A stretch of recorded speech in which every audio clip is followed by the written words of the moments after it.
ओम। पुस्तक का पठन। पुस्तक का नाम पंडित गुरुदत्त विद्यार्थी जीवन चरित्र। लेखक पंडित संतराम B.A।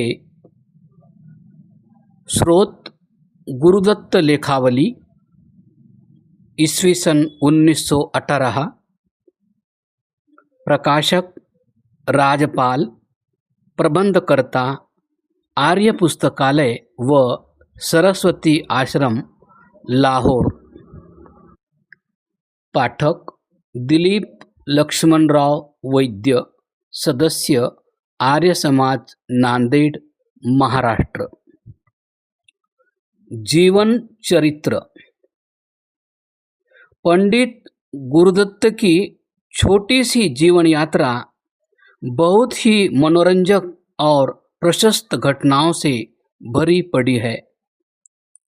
स्वदेश के इतिहास में नाम पाना प्रत्येक मनुष्य के भाग्य में नहीं। जीवन के रंगमंच पर सहस्रों लोग आते हैं और कोई चिन्ह पीछे छोड़ने के बिना ही चले जाते हैं।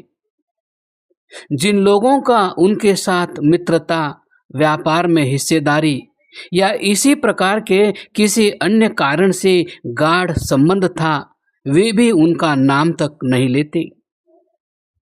बाल्यावस्था में जिनको हम जानते थे, उनमें कितने हैं जो अभी तक भी हमें नहीं भूले। परिपक्व आयु में जबकि विचार शक्ति प्रायः परिणत होती है, हमारे जाने हुए सैकड़ों मनुष्य इस संसार से चले गए और उनकी मृत्यु के साथ ही उनके नाम भी हमारी स्मृति से मिट गए। बल्कि अनेक बार तो ऐसा संदेह होने लगता है कि क्या कभी कोई ऐसा व्यक्ति इस संसार में आया भी था या नहीं। हम में से एक बड़ी संख्या की प्रारब्ध में यही है। जो लोग काल रूपी रेत पर अपने पदचिन्ह छोड़ जाते हैं, वे निस्संदेह असाधारण योग्यता और अलौकिक सामर्थ्य वाले मनुष्य होते हैं। ऐसे ही युग में जो कि अपने प्रतिक्रियाकारक प्रवृत्तियों और दोषालोचना के साहसी भाव के लिए प्रसिद्ध है, और ऐसे देश में जहाँ की अस्वाभाविक रीतियों और संस्थाओं से प्रतिभाशाली मनुष्य की वृद्धि और उन्नति प्रायः अपरिमेय सीमा तक रोक दी जाती है, जहाँ की नीच और दृढ़ मनोविकार जो कि प्रायः धन, बल और आत्म अभ्युदय के लिए आवश्यक अन्य बातों की प्राप्ति की ओर लगाए जाते हैं, सच्चे गुण का आदर नहीं होने देते। वहाँ नाम का अमर होना मनुष्य में अनेक उज्जवल और अलौकिक गुणों के होने का प्रमाण है। सब मतों और संप्रदायों के सुशिक्षित और प्रबुद्ध मनुष्यों का पंडित गुरुदत्त को कृतज्ञ भाव से याद करना उनकी विशिष्टता और अत्युच्च प्रतिभा का ज्वलंत प्रमाण है। भारत से बाहर उन्हें बहुत कम लोग जानते हैं, पर इससे उनकी महत्ता में कोई फर्क नहीं आ जाता। वाइको और बिशप बटलर को, जिन्होंने कि इटली और ग्रेट ब्रिटेन के दार्शनिक और धार्मिक विचारों पर भारी प्रभाव डाला, अब से कुछ दिन पहले उनके अपने अपने देशों की सीमाओं के बाहर कौन जानता था। एक दार्शनिक को जिसका काम केवल विचार के साथ ही है, उसकी जन्मभूमि से सहस्रों मीलों की दूरी पर रहने वाले लोग एकदम नहीं जान सकते, विशेषतः जबकि सर्वसाधारण की अविद्या उसके विचारों के प्रचार में भारी बाधा उपस्थित करती है। इसी प्रकार एक धर्म सुधारक भी, जिसका काम की आध्यात्मिक जगत में जीवन के उच्च नियमों का स्वरूप बताना है, विदेशी लोगों से जिनकी विचार सरणी उससे सर्वथा विपरीत है, व्यापक सम्मान नहीं पा सकता। अधिक से अधिक उसे वही लोग जान सकते हैं जो कि उसी प्रकार के काम में लगे हुए हैं। हम देखते हैं कि पंडित गुरुदत्त को सार्वजनिक जीवन में प्रवेश किए अभी 2 मास भी नहीं हुए थे कि उनका नाम सभी प्रबुद्ध मनुष्यों में वैदिक सिद्धांतों के भाष्यकार के रूप में प्रसिद्ध हो गया। इंग्लैंड में उन्हें वे लोग जानते थे जो अपने आप को पूर्वीय विद्याओं के पंडित कहते हैं। यह दिखलावे और प्रपंच का युग है।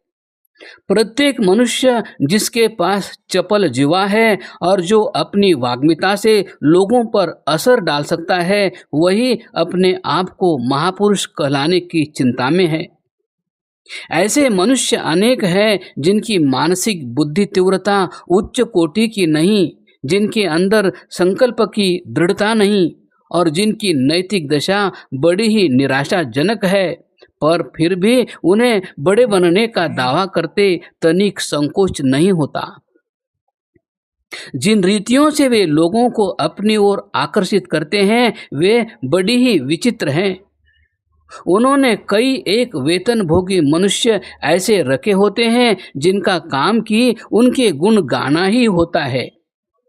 ये अनुजीवी उन्हें अग्रदूत और ढिंडोरियों का काम देते हैं। जहाँ कहीं वे जाते हैं अपने प्रभुओं के गुणों का, जो कि केवल कल्पित होते हैं, ढिंडोरा पीटते हैं और लोगों को उनके सम्मान में सभाएं करने और उनके आगमन पर गोले चलाने के लिए प्रेरणा करते हैं। यह है रीति जिसके द्वारा झूठ मूठ बड़ाई ग्रहण की जाती है और लोगों पर उसका दबाव डाला जाता है। इस प्रकार के महापुरुषों में एक और विशेषता भी होती है जिसका उल्लेख यहाँ उचित प्रतीत होता है। वे गंभीरता और मौन का भाव धारण कर लेते हैं। जो भी शब्द उनके होठों से निकलता है वो भली भांति सोचा हुआ होता है और जो भी चेष्टा वे करते हैं उस पर उन्होंने पहले से ही पूर्ण विचार कर लिया होता है।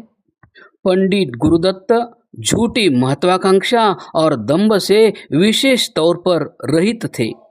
जो भी काम वे करते थे अवश्य में वह कारण और युक्ति से शून्य नहीं होता था, परंतु वह स्वाभाविक प्रतीत होता था और उनके जीवन तथा बनावटी महापुरुषों के जीवन में स्पष्ट भेद दिख पड़ता था।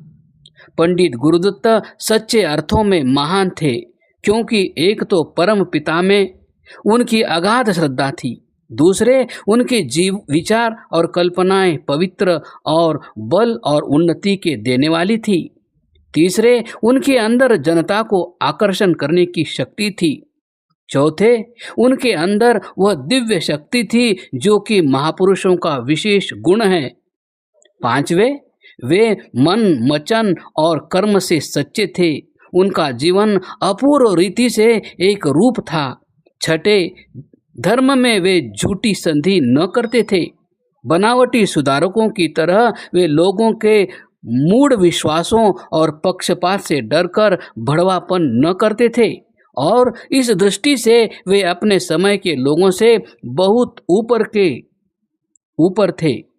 सातवें वे प्रतिभाशाली थे, आठवें उनकी संकल्प और कर्म की शक्ति बड़ी प्रबल थी और वे अपनी स्वाभाविक दिव्य शक्ति से सब कठिनताओं को दूर करके संसार को ज्ञान के प्रकाश से प्रकाशित कर सकते थे।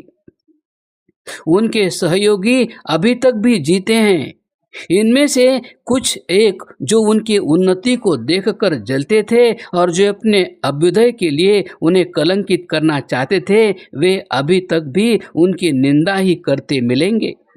परंतु इनको छोड़कर बाकी लोग ऐसे भी हैं जो उन्हें बड़े आदर की दृष्टि से देखते और उन्हें अपने समय का एक अद्वितीय मनुष्य समझते हैं। इसमें तनिक भी संदेह नहीं हो सकता कि वे महान थे और पाठकों को उनके जीवन का भली भांति अध्ययन करने से यह स्पष्ट जात हो जाएगा कि वे साधारण मनुष्यों की सतह से बहुत ऊपर थे।